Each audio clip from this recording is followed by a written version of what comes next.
Okay.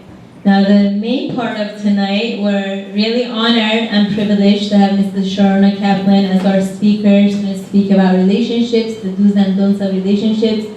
And for a lot of you, Mrs. Sharona Kaplan doesn't really need any introduction. Whoever knows her, they love her, and they really admire her. I know we do. And she's the co-director of JLIC. Mrs. Kaplan and her husband, Rabbi Kaplan, they work on the UCLA campus. They have many programs for the UCLA students, Shabbat programs, Shabbat dinners, lunch.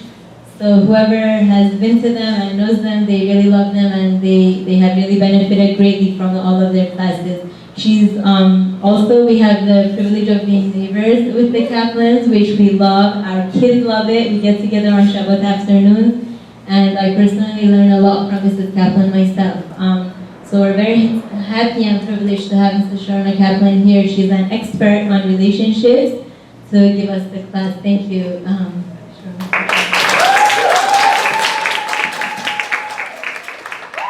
Also, we really encourage questions. If you have questions, feel free whenever it's good for you to take questions. Of course. Thank you so much.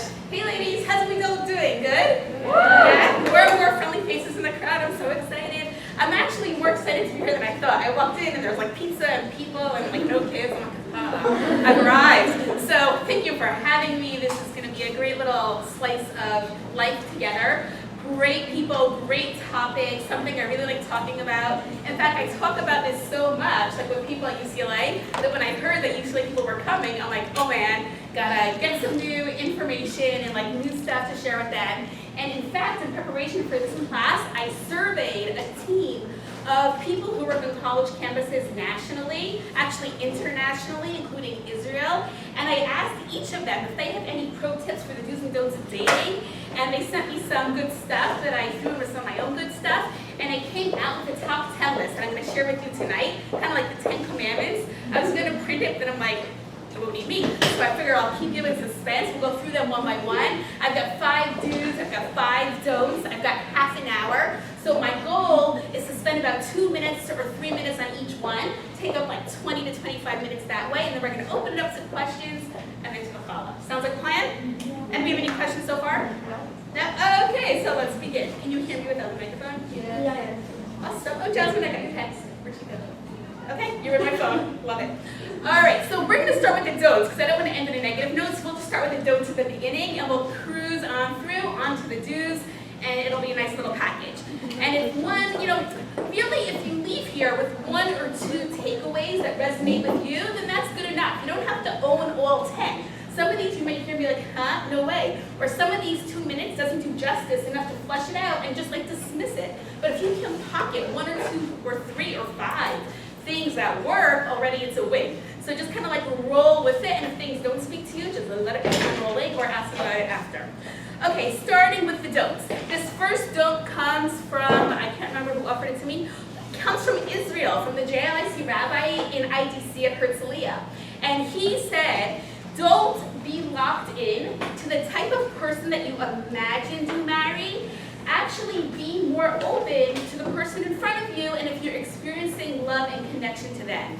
And this one really popped off the page at me. Don't be locked in to the person you thought you'd marry. I can think of more than one conversation I've had with people, even personal close friends, who say to themselves, I will never date a rabbi. I will only date a rabbi. I will, and they have all of these pre-scripted criteria of who they imagine they're going to marry.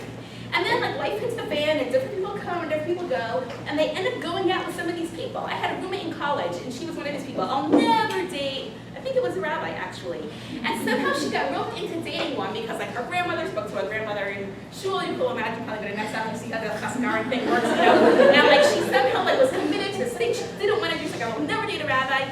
But she did it like out of this courtesy to her grandmother, and can you guess the punchline? Bam, she married him, she married that guy. Do you know what I mean? Like God works in funny ways. And had that guy been presented to her through normal channels, she would have for sure just like ruled him out right away. But because she got like roped into it, she ended up dating him, and that was her destined, which is incredible. Similarly, just a couple of weeks ago, I was talking to a UCLA alumni, and she called, she's going out with somebody, and she said, a few weeks into dating, probably like 3 or 4 dates in, he revealed to her something about his family's past, which wasn't as pristine as she imagined she would marry somebody who's like a perfect family. Does anybody find any of those guys anywhere? You know, no physical issues, no mental issues, no emotional issues, a perfect family. And after dating for a few weeks, she finds out, somewhere on that family tree, there's like a branch that wasn't really what she imagined would be flourishing. And she's like, I can't believe he told me now. If he would have told me before, I never would have gone out with him. And I said, you see what he told you now? He didn't tell you before. And now that you know, you're not running away. Despite this information, once you start weighing it against this guy that you met, who's clearly impressing you and enamoring you, you're still not fleeing. You're like, like I'll still consider this. And we talked about it for a very long time, but can you guess what happened? She kept on going out with him, and they're engaged. So, and like that wasn't the guy that she'd imagined, a guy that has a like rusted branch on his tree, or what she perceived to be a rusty branch. But because she opened herself up a little, you don't want to be locked into that imagination you had. Because even people who are and somehow luck out and find that person they imagine they married, that person's a moving target. And they're gaining the weight, and they're losing the hair, and they're changing the job, and all the things that were the match also in that one person can move.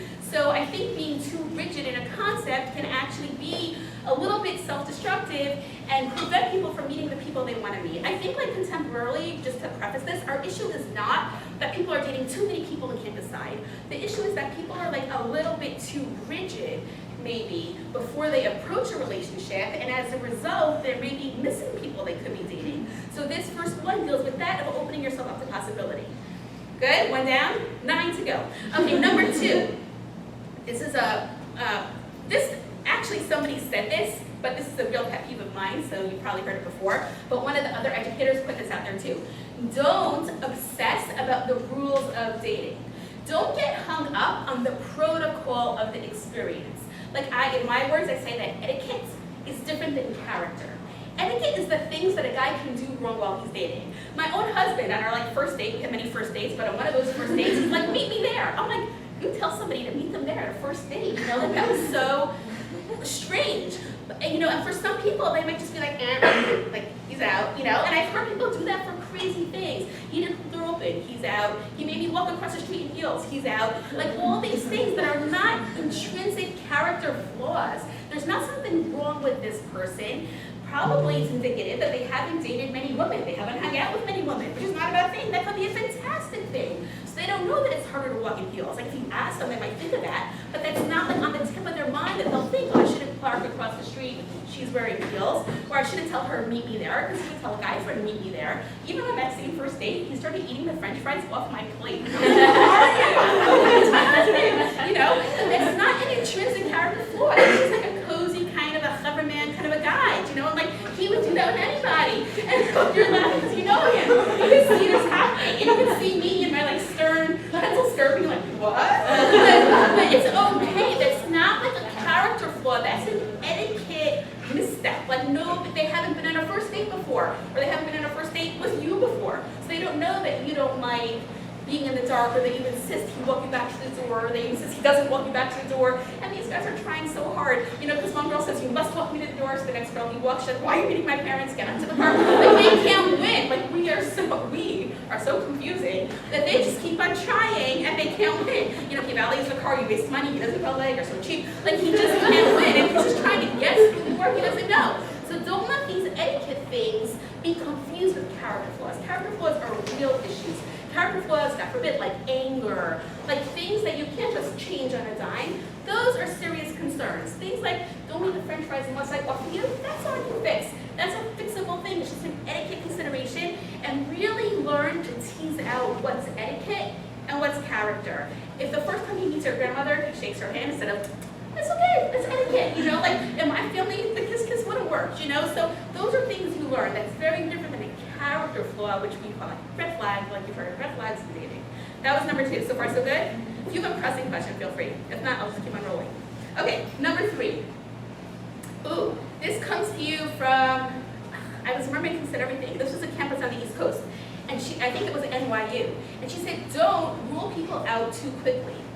Because many people are awkward on their first dates, or on their interviews, or on their first time at the Cultura Center, or on anything. When you're trying so hard and you so desperately want it to work, you're either overcompensating or you're understating yourself, but you're not actually who you are natural. And so the principle that came out of here was like, unless it's horrifically devastating, give it another shot, because people chill out, you chill out, you're probably more relaxed, you being relaxed will help him be more relaxed, we don't faces reflect one another.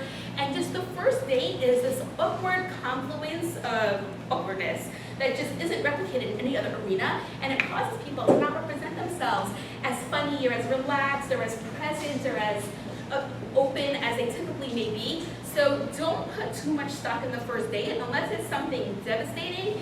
Give it another shot and you'll be surprised how much you can turn around on the second date. You want to hear a horror story? Just coming to mind right now. This was my horror story. I was on like a date with a guy. I don't even think it may have been the first date. And we were in this like fancy in Manhattan. They had this like fancy hotel, and at the top of the hotel is this like bar, and it actually like rotates around. So as you sit in the bar, it's a panoramic window. You've been there? There's one downtown. Seriously? Oh, I should look it up. Okay, and so you see the whole panorama as it like rotates, but you're stuck on like the 57th floor or something. The middle of this bar, if you're sitting there drinking like water or soda or something, of course you need a bathroom, but you're like, hey, there's no bathroom way up here. And I'm like way too nervous to tell him, like, we gotta take a break. So I decided to like sabotage the date, and I stopped talking. Like, I just like stopped talking, stopped answering, stopped contributing. I'm like, till he gets so bored, he's like, maybe we should go. I'm like, maybe we should. And then before we go, I just need the bathroom. I'm like, what? Like, I could have done that an hour ago and I'd be fine. So we took a break, went to the bathroom, came back, and I was like this animated like person who was great to be around.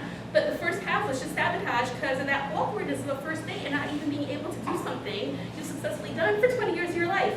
So first dates are not good indicators, and just like let it roll. You'll laugh about it later or cry about it, as the case may be, but it'll move past. My fourth don't, and this is a personal one, it comes from my own like experiences, is don't break up on their behalf. Meaning you're not happy, you're unsatisfied, you don't see potential, feel free to break up, you can walk away at any time for any reason. Don't make the mistake of thinking, why would a guy like him want me? Can't be, I'm out. Why would a guy like him think somebody like me is compelling? Don't make his calculations in your head and break up on his behalf. You gotta trust him to do him. You've got enough going on doing you. You remember I was one time dating a guy and the parents like called me in. This is strange.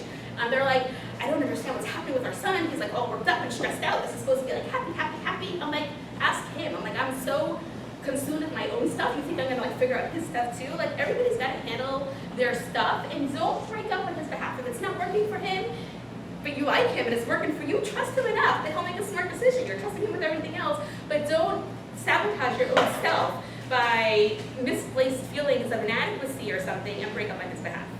And the final, oh, I lost it, here it is. And the final don't, this is also a personal one. Oh, no, it's not. This is coming to you from Maryland also. She says, don't think you can change the person. You can only change yourself. You have to look at the person and ask yourself, is this something I can live with in the future? Right? Like, meaning this, who you're dating, it's like brought as is. You know what I mean? You go to the stores, you're getting the sample sale, you take it as it is. Maybe you can get home and polish it, maybe it won't work, maybe it will come off, but you're buying as is, and you have to look at this person as a completed project. Now, of course, we all know people are going to change over life, but they're not going to necessarily change in the way that you want, right? Like I always tell people, think how hard it is to change yourself, to lose your own weight, to conquer your own vida. It's that much harder to change somebody else to something that you want for them. Don't expect that they're going to change. This is who they are. If the issue is a small issue, ask yourself, can I live with this issue? There was a girl at UCLA, she was years ago dating a guy, and he always wore this like green windbreaker. Like one of those zip-up jackets with like everything, this green windbreaker. And she was like, he's so incredible with a windbreaker, And I'm like, you have to imagine this is gonna like come with him, and maybe you'll be able to like buy him some stuff and have a roll in his wardrobe when you're in the way, but you have to imagine him like 85 years old and not saying, windbreaker, like, how do you feel about that? That's a very like benign example, and okay, but you have to look at other things. If he doesn't keep Shabbat now, and you want someone to keep Shabbat, hopefully he'll keep Shabbat, we're rooting for him to keep Shabbat, but you have to imagine, this is who he is. He may not change, and am I prepared to live with this current iteration? And of course, we're all moving targets, but to marry into a moving target can be like a bold move that I wouldn't put like the money on in that kind of a way. So you have to look at who they are. You can change to accommodate that, but they're likely not going to change. So if they're not like super social with your mom, if that's yourself, am I cool with that? Because I can't blame him 5 years from now, or 10 years from now, or 50 years from now if he's not calling her on her birthday. I knew going in that he's not super social with my mom. That's like not his thing. And if you decide I'm cool with that and you're prepared to move on with that, then you've got to be cool with it forever. And you can make gentle suggestions or try to buy cards and sign his name or like do tricky things, but you can't expect that he's going to suddenly turn a 180 because this matters to you. And so you got to look at them and say, all right, don't expect them to change. So those are the 5 do's. Don'ts. We'll recap them very quickly. Don't be locked into the type of person you imagined.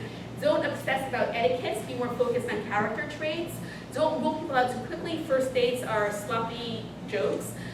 Don't break up on their behalf, and don't think that they're going to change dramatically. You have to look at what you're looking at for what it is. And we're at 8:15, so perfect. And any thoughts or questions on the first 5? Really just a chance to drink. Anybody have anything? Yeah. Okay, so that windbreaker thing, is that something that someone should break up with someone for if it bothers them? If it bothers you so deeply that you cringe when he walks in and be embarrassed to be with him at weddings and be unable to move on with your life because of that, then maybe you shouldn't have to live in a place of such agony, But if you can put this is going to come into the do's. You're actually a perfect segue. If you can rank this in terms of priority level, imagine you're interviewing future husbands. No, future fathers of your children. Husbands, we think it's part of our image. It's got to be like the right eye candy. Imagine you're interviewing future fathers for your children. Would a green breaker be a make it or break it compared to all the other elements you want in the father of your children? Likely not, right? And so then it becomes you can change yourself. You can ask yourself, why does this bother me so much? Am I very fixated on an image? Am I very self-conscious? Do I feel like people are valuing it? But you could change within yourself and become okay with it. But I would hope that people wouldn't find that to be debilitating, and they're married. And I haven't seen a breaker. Yeah. Yes. I'm so sorry. So for the first one, what did you call it exactly? For the first don't. You called it. Don't be locked into the type of person you imagine. So at the same time, they always ask us, so what are you looking for? And they want us to have those characteristics of, okay, this is what I'm looking for, this is what I'm not looking for. But at the same time, how do you put this all together? This is what I want. But at the same time, I don't want to be too picky. So how do you put this together? That's a great question. Anybody have thoughts on that question? How do you reconcile not being locked in with not having any image and not set up in the garbage club? Yeah. Name? Danielle. Welcome.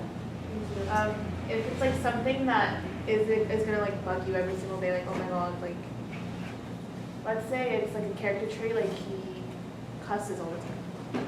If it bothers you so much and he won't stop, then that's something you should think about. Be okay, I can't live with this anymore, but whatever. But if it's something like skin color or hair color, you can't change anything about that. So just you have to deal with it. If you really like him, just stick with it. So Danielle raises a good distinction: external versus internal, right? Some of the things we're locked into are external. Even a profession is external, and people change careers 5 times in the course of their life. The average person. So you can be, oh, I need a doctor, and they're going to end up being a rabbi. You never know, So something external is just that, and so to be locked into that could be undermining your own goal because that's a moving target also. It's funny, I'm giving a series now to married women about marriage, and this coming week's class starts with, don't expect the guy you married to be the guy who's in front of you now. It's ridiculous to think that the guy you were sitting with at the hotel lobby 20 years ago has the same patience and charm and charisma and looks and hair that he had 20 years before, And as much as you might even get the guy you imagine, that's not going to be enduring per se. So Danielle's distinction of internal versus external is a good way to kind of bifurcate it in a very superficial, quick answer. Okay. But we can talk more. Okay, we're gonna move on. Everybody ready for the 5 do's? Can we get a wave or people falling asleep? I've never done that this year. No, you never went to a baseball game. Okay, ready? You guys ready? Okay, so wave it back. Jumping next. Okay, we'll stop there. Okay, so we're moving on to the 5 do's. Okay, number 1, this is a personal one that is gleaned from many distressing conversation I've had with different women. Do feel comfortable in your stage, meaning everybody is born single, right? Nobody is born with a man around their arms. Even Adam and Eve, born alone, right? And so there's nothing wrong with being single, which means if you start single and you want to be married, which is the state of the majority of the population, there's going to be a bridge you have to cross, and there's nothing wrong with trying to make that as easy and facilitated as possible. And And it shouldn't be uncomfortable or embarrassing or shameful to advocate for yourself in this process. Just like if you're looking to get a job, you call in every favor you have, every professor you researched with, and every teacher who can write you a reference, and everybody you know in that field, and every great aunt that might have a connection, because there's nothing wrong with not having a job. You want to get there, and they're going to help you. So too here, there's nothing wrong with being single. People out there can help you, and whether that means attending single events, whether that means opening an online profile, whether that means calling a shadchan and personally meeting up with them, there's nothing, it should not, I understand why it's uncomfortable because it's like that first date is unnatural, but there's nothing embarrassing about it, and the more you can normalize this reality in your head, the better you can advocate for yourself. And I can tell you, thankfully, people who meet many people have a lot of people jumbled up in their mind, and it's the people who think to text us, oh, Shana Tova, you know, I hope it's a great year, let me know if you ever meet someone that brings me to mind. Those are the people that stay on the tip of your brain, that when you meet someone, you're like, huh, maybe it's good for her. Like, oh, Shabbat Shalom, hope your family's doing well. Even just something as benign as that, or something slightly more overt of like, back in LA, you know, let me know if you know Betty, that might be fun to meet. It's okay to do those things. It's advisable to do those things. People want to help you, but understandably, they're very busy. They got a lot of stuff and people going on in their mind. And to advocate for yourself comfortably and gracefully is only going to help yourself, and there shouldn't be any negative stigma associated with like, oh, like, then they're going to know I'm single. Like, of course you are. They know. So it's okay to put yourself out there and try to get some help with it. Number 2. This goes back a little bit to Rachel's question, is you want to minimize the list of what you're looking for. Meaning, of course, you want to have a concept of what it is that you're looking for, but that concept cannot be like your CVS receipt, you know, that's like miles long, and like, this is who I need. That's not going to work. You're not going to find that. Like, imagine if you're applying to medical school, and you're like, okay, I want a school that's ranked in the top 10, and it needs to have like a scholarship for me, and it needs to be in Los Angeles, preferably in Westwood, and it needs to have like a lot of Jewish guys, and it needs to let, you're probably not going to go to medical school because your list of criteria is so specific that nothing is going to match that, right? And when you look at people who are passionate about becoming a doctor, they'll go to medical school in like Kentucky or Memphis or these obscure places because they know it's a good school and it's a good tuition and it's a good education, so something's got to give, and fine, geography's going to give. And yet when it comes to dating, we don't have that same type of flexibility. We're like, no, and they've got to live in LA, and they've got to speak Farsi fluently, and they've got to live. It's crazy, like how many things can you put on this poor guy that then you can end up, your list is so long and there's nobody that matches, and there's no medical school that's going to admit you because that school doesn't actually exist. So you want to really narrow it down to the 2 or 3 or 4, like at most, essential character traits. Not the etiquette, not the externalities like Danielle was pointing out, the essential character traits, and not like nice, right? Because that's not ideal either. But the things that are uniquely you, that are important to you, that when you see them, you'll recognize. And if that means schools in Kentucky, okay. If that means they live in Lakewood, okay. You know, like shout out to some of my peeps in the room. You know, there are Jews there too, and there's shuls there too, and there's kosher food there too, and you'll be fine there too. But something's got to give. You don't want it to be the essential thing that gives.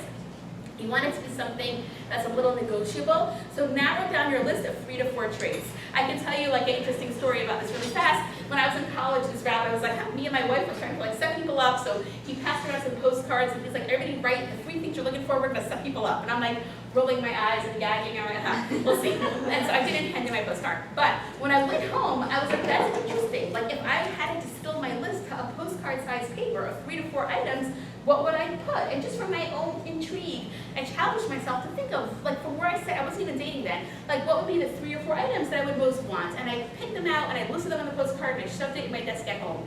And then like as time passed, I ultimately, like when I met my husband, you get like caught up in the relationship, and then you ask yourself, can I trust myself? Like, am I just caught up in the fun? Am I caught up in the idea of love? Am I actually in love? Like, how do I know what's going on here? And then I dusted off the postcard, and I'm like, check. I'm like, objectively, this is a match, you know? And it wasn't a list generated by looking at an individual or through a subjective lens.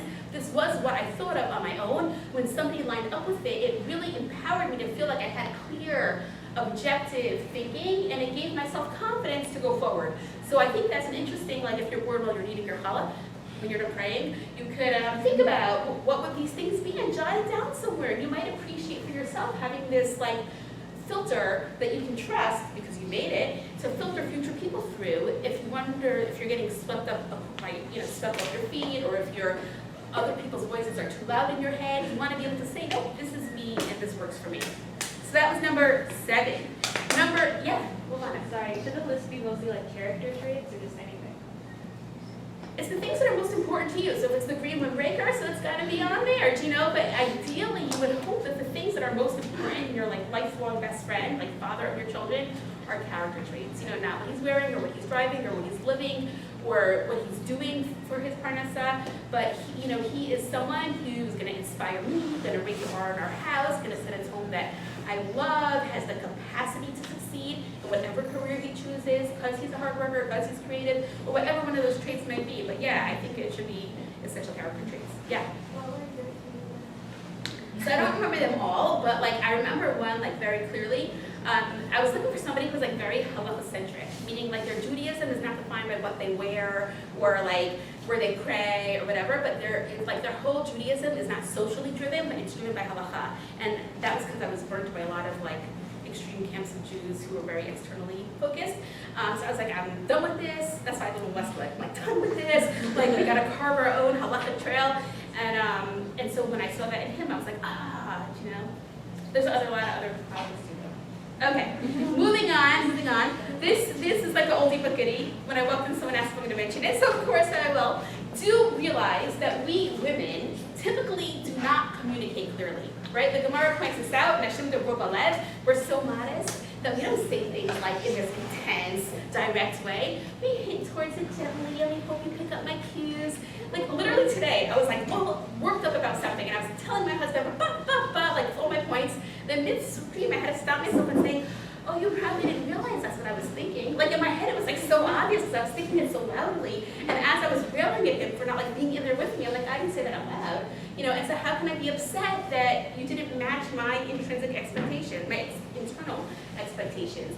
And this can worm people right and left and up and down while they're dating. They're like, how did he not know that if we're going to a wedding, we have to be there in time for photos? How did he not know that I just got my hair done and he should drop me off right in front? Like, he doesn't know because he doesn't live in your head. And if you didn't tell him, he doesn't know. And so we who have successfully communicated with our girlfriends like this, with like a subtext and like innuendos for so long, forget that the other half of the population has like been out of the game and they only hear exactly what you say. And then once you say it, there's no taking it back because they're so literal that if you like, one time I said, why do you waste money on flowers for Shabbat? We need the money for the food and whatever. Why waste for flowers? We're like kids. Like 20 years later, no flowers. Like, it's okay because he was listening so clearly. And then I was like, no, that like expired. But like again, you have to say that too. Like they're not in there with you, and as much as your girlfriend might have known, or your sister might have known, or your mom would have known, he doesn't know. So loop him into the conversation you're having with him and tell him what it is that you want. And if something really matters to you, if you have an expectation of his time or his money or his stuff or his that you want, say it really means so much to me if you welcome me back to the house after I don't like walking in the dark, or just makes me feel like we're getting those last few minutes together, or like it makes my mom happy, but like, would you mind welcoming me to the house? It's okay. If that matters to you, then just say that. Don't then spend the next 3 hours analyzing with your girlfriends why he didn't walk you to the house. They totally didn't think of it. So just tell him what you want and he'll be happy. The right guy will be happy to do it. So that's something to just like file in your brain as a way as well. Last 2, here we go. Do accept bids for connection with our loved ones. This is a new one for me. This is from John Gottman, who's like a relationship expert, came out of Brandeis, this tip. And basically he's saying that people give you bids for their love and their affection. Over the course of a dating relationship, they're going to make overtures. That is their way of trying to like lean in and move this forward and bring you to the next step and bring you guys closer. And if you want to be a participating partner in the dynamic, then the response when somebody leans in is you're meant to like lean, figuratively, you lean in also and you respond to their overture gracefully and gratefully. Maybe you reciprocate, maybe you respond verbally, maybe you respond facially, but you do something to indicate like this is landing.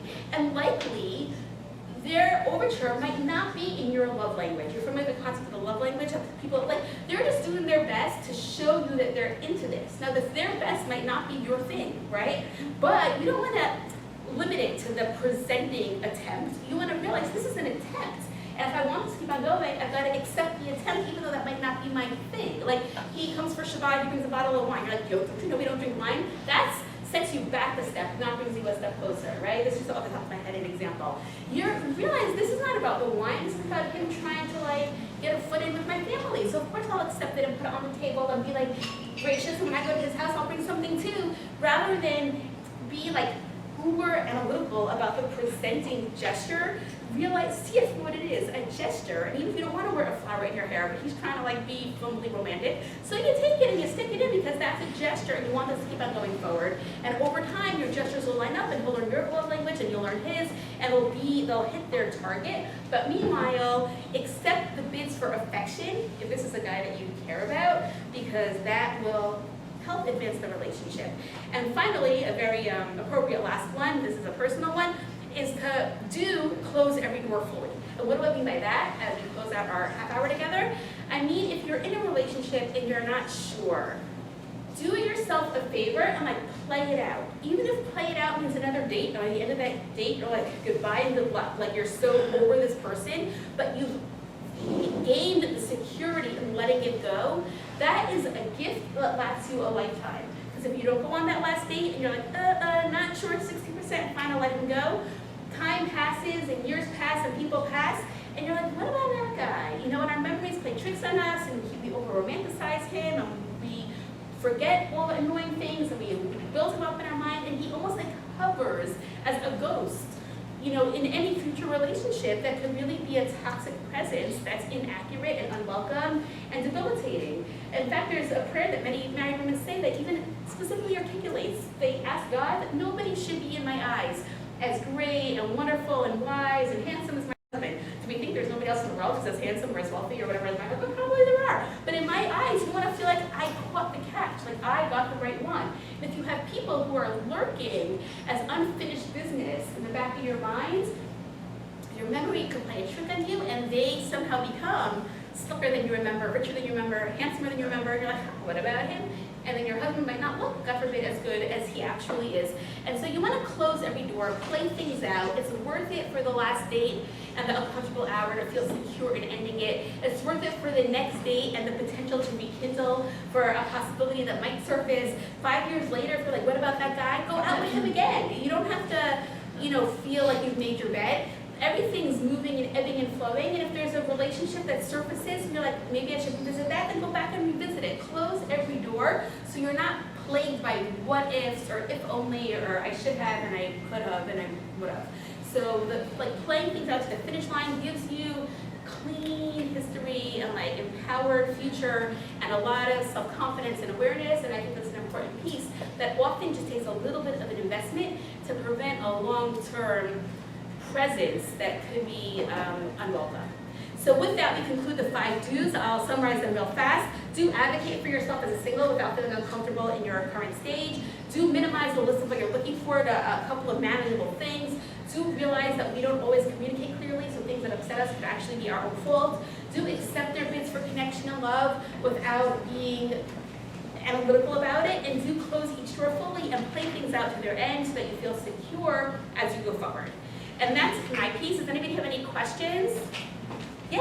I have a question about the last one. Yeah. So that is kind of like from the perspective of you're closing the door, but what if they are the one who lets the end in? So the door's been slammed in your face. You have no choice. But if, like, you know, years later you meet him at a party or whatever, you don't have to like duck and hide. It could be that if times pass and you're single and he's single and your paths are crossing and you've each like learned a lot through the subsequent like dating journey. I would venture to guess that most marriages have had breakups along the way. Very few people just like start going out and like celebrate the chuppah. You know, a lot of people break up, come back, but it's okay. You know, and so if you circle back with someone, even if they broke up with you, of course it's an uncomfortable, vulnerable, scary position to, you know, go out to them or go up to a shotgun and ask for it. But the worst you'll get is that same door slam, which is where you are now anyway. And maybe over time he's been thinking about you or whatever, and you never know, something might percolate. So I even feel like that holds potential also. I wouldn't break up thinking, oh, we can always get back together, because you never know. You know, people go fast, good people go fast. But at the same time, you know, if you find yourself back in the same place, it's not crazy. And this was one that, I don't know how I didn't make my list, but you have to also realize that every relationship has many decision-making junctures. Sometimes people are reluctant to make a decision because it seems like such a big decision. Like, I'm gonna date somebody like in New Jersey, you know, but before you end up like living there, you have to realize there's the first date, there's the second date, there's meet your parents, there's meet his parents, there's engagement, there's all that. Like, you're deciding, that nothing is decided in one fell swoop. And so you don't have to feel insecure to make like a little bit of a scary jump, because it's not a commitment, it's like a overture, and you're going to have many chances to check the decision along the way. And conversely, when you reach the end of that rope, God willing, you know, you're ready to go. You don't think, how did I get here? Trust your past self. That, like, I've made many responsible decisions to get me here. So it's not like I'm making some like ambitious, spontaneous, like emotional decision right now. Trust me who went on the first date, and me who said yes to the shotgun, and me who agreed to meet his parents, and me who agreed to go out again, and me who agreed to introduce him and bring him home, and me who went ring shopping, and you know, me who got my nails done. Trust all those me's, because if this wasn't sudden and random, this was something that I carved out for myself. My question is, you said like, What's your name? Kayla. Kayla? You said like to like tell people to like introduce you to people. How do you just bring that up? Do you do it without even like sounding like embarrassed? Like it's already like you know like Persians are like the first thing they ask when they meet you, they're like oh, who are your parents? Are you single? Whatever. Like obviously like you don't want them to like set something up for you, because like I don't know, like it just seems awkward and uncomfortable. Like how do you ask like I guess other people who you know have like friends or has connections where you just feel awkward saying it? Okay, that's a great question Kayla's got. It's probably one that people are thinking about. So first of all, there are formal systems in place. There are people who are shadchanim, there are formal singles events. So approaching any of those is like the easiest barrier to entry, because they're designed and looking for people like you who are spending their Thursday nights like learning Torah and baking challah, you know, to be the future mothers of Am Yisrael. So like you go to those people, they're like, score, let's hook Kayla up immediately, you know?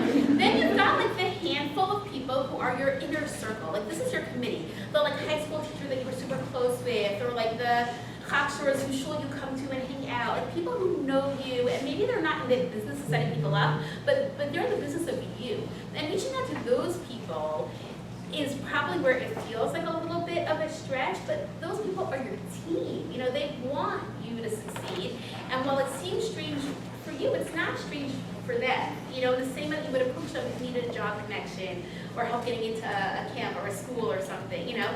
So I think it's really just overcoming this mental barrier. There's nothing uncomfortable. It doesn't rope them into anything. It's really just like an awareness. And then they're maybe this great time, like, I wish I had a perfect girl for him. Like, oh, I do. It's like a win-win, you know? So you just gotta like kind of get over that mental hump, like quick glass of wine. Thank you. Yeah. Can I ask a question? Let's start that. This is going to be, I'm already married, so it's not like a dating question, but I just wanted to say that we have a very nice mix of young ladies tonight.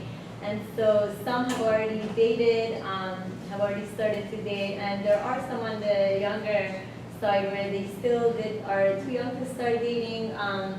And so that's why we're doing this class, in order to prepare everybody. And the ones who did start, this is very helpful to them, the tips they learned tonight. But just for the ones who didn't start dating yet specifically, let's say we're invited to bar mitzvahs, to weddings. These are maybe like Persians, a lot of like observant, not observant people. Like a mixed crowd, like Persian weddings or parties or bar mitzvahs. How can we attract the right type of guy? What can we do in order to attract like the right type of guy that is that's like a serious person and is not interested to just, you know, going out and having fun with you and doing the whole thing? Great question, and I'll open it to the crowd. I mean, I didn't think that's where it was going, and I can tell you where I thought it was going. It's like I actually met my husband in high school. We were both in high school.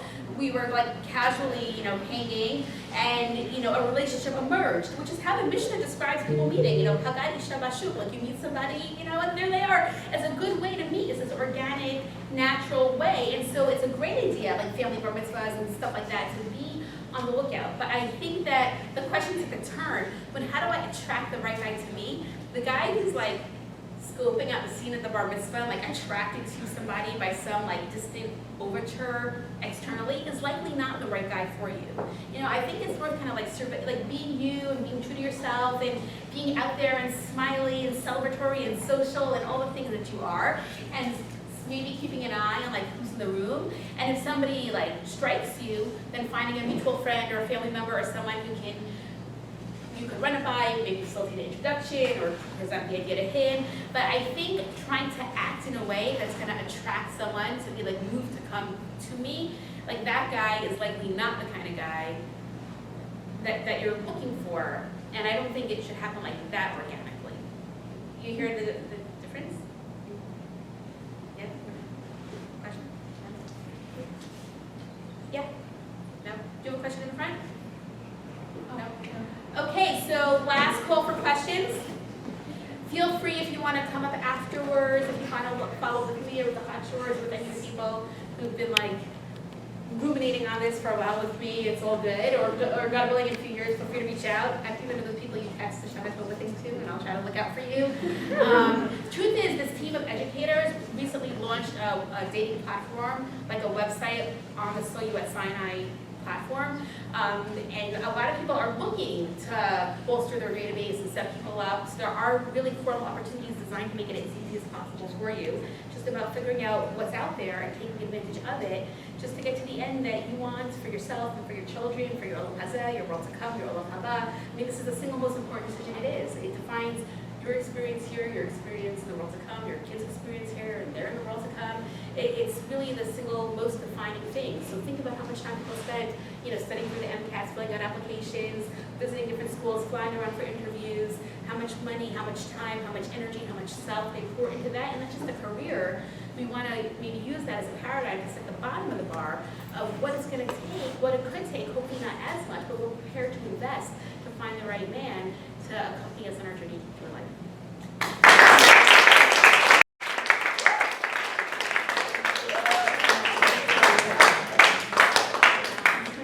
Thank you so much. This was really great. Thank you so much, Mrs. Kaplan. I hope everybody enjoyed. You're welcome to, if you have questions, either approach Of course. So you could ask questions from Mrs. Kaplan. And also, just one thing, before we start the challah, if you guys could please just wash your hands with soap, because we touched pizza and dairy, and if you want to use the challah for your Friday night dinner, then it'll be hard and good to do. Any questions so far with anything? So just, yes. I have a question for you guys. Like, what's the minimum and maximum that you should date someone? Okay, do you want to answer that, and then if she wants, I would try to answer it. Oh, go ahead, go I ahead. know you can do stuff. I don't think there's a prescription. It's gotta work for you. You meet people who like dated a couple times or maybe just knew and it worked and like they committed, they're all in, and they're people. It's a product of personalities, circumstances, like age, so many different scenarios. People who need much more time to feel secure, and I don't think there's a right or there's a wrong. You think back to like Fiddler on the Roof, which is like the Ashkenazic, version of your world like 2 generations ago, and like they just met a good couple, like this is your husband, good luck with that, and people made it work because that's how most of your relationships are. If you didn't date your mom, that's your mom, and you just make it work. You don't date your kids, this is your kid, like good luck, so there's something to be said for like once someone commits, you're all in and you make it work. And I believe that you need in order to get there isn't an amount of time.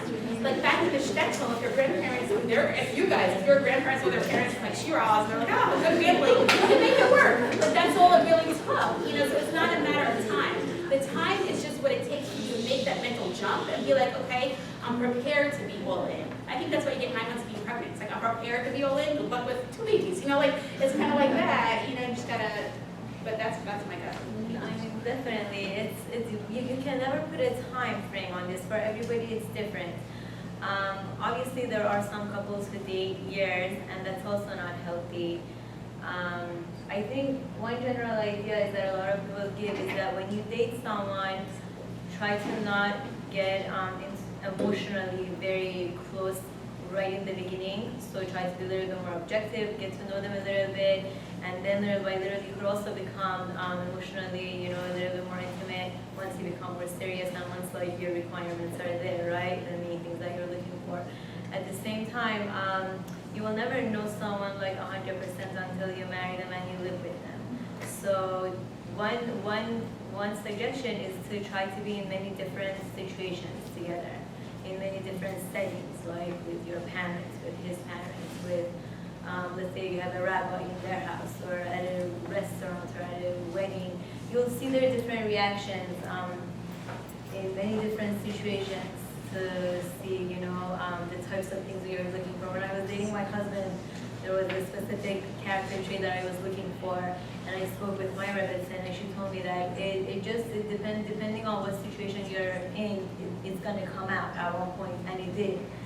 Okay, so it's mainly just, I don't know, like there's really no set time for everybody's different, but maybe a couple of months or something in many different settings and situations, just to know their different reactions and behaviors around other people. And then you'll know them much better after you marry them. And then after that, like Mrs. Kaplan said, it's a commitment. You're going to make it work. Yeah. Is it important to go public with the relationship? What do you mean? Like You show people that you guys are dating? Yeah. Like if people ask you, like you see you guys together, are you guys together? Like, can you say yes or no? Because then you tell one person, everyone knows. Yeah. I mean, I think in the beginning, if it's not really serious, people don't go that public until it becomes more serious. No, even before engagement, it becomes public. The people see you on dates, people see you, different, and there's nothing wrong with it. You're dating someone for marriage, and you're not doing anything wrong, right? So even if people see you where you go, it's fine. But usually people don't really publicize it until they are more serious. What do you think? Yeah, I would be I've seen like damage happen, even if like Facebook official type public, it creates a pressure and an expectation that informs people's thinking, either consciously or subconsciously. It creates this like momentum, and people don't actually care. You know what I mean? You're like their filibuster between like Netflix shows. They don't really care, but they take note. But in your mind, you're like, okay, just put it on Facebook. Like we're official. Like now I can go back, and it creates this whole like force behind you that becomes like voices in your head. And I think it's not good, And I was recently talking. Somebody called me. It was an interesting halachic question she asked. Like she said, she was dating somebody, and she's getting so much pressure. I don't know if you guys can imagine this from her like parents and grandparents. And like, when are you getting engaged? And I do this already. And like, what's taking so long? She was asking if halachically she could lie to her parents and say we broke up, just to like quiet the noise so that she could think clearly. And if that is like a violation of honoring your parents. But like she was so overwhelmed by all of the voices coming at her. And once you go public, you're opening the door to all those voices. And it could be friends who just want to get a bridesmaid dress. And like they don't really care about like you and this guy, but like they're in their own world, but they're pressuring you now. Or like, and I think going public can have a lot of toxic outcomes, and even like taking advice from people your age. It's not good. People have their own baggage, they have their own sunburns, they have their own history with this guy, with his friends, they have their own personal dating history that's informing their advice to you. Maybe not maliciously or purposefully, but it's going to land in your head loudly, because this is your like ruminator, this is your person, and it's not clean advice. You want to talk to someone who's objective, who's a third party, who has no investments, and not even your mom and your grandma who might feel a lot of pressure from their peers about like getting good at chuppah, and really just be able to think this through without involving the whole committee at Netzach. You know what I mean? So just like I would say, for as long as you can, you don't have to be uncomfortable and like hiding in a cave, but I wouldn't announce, because you want to think clearly, and once you announce, you're inviting like the whole parliament to weigh in, and then it just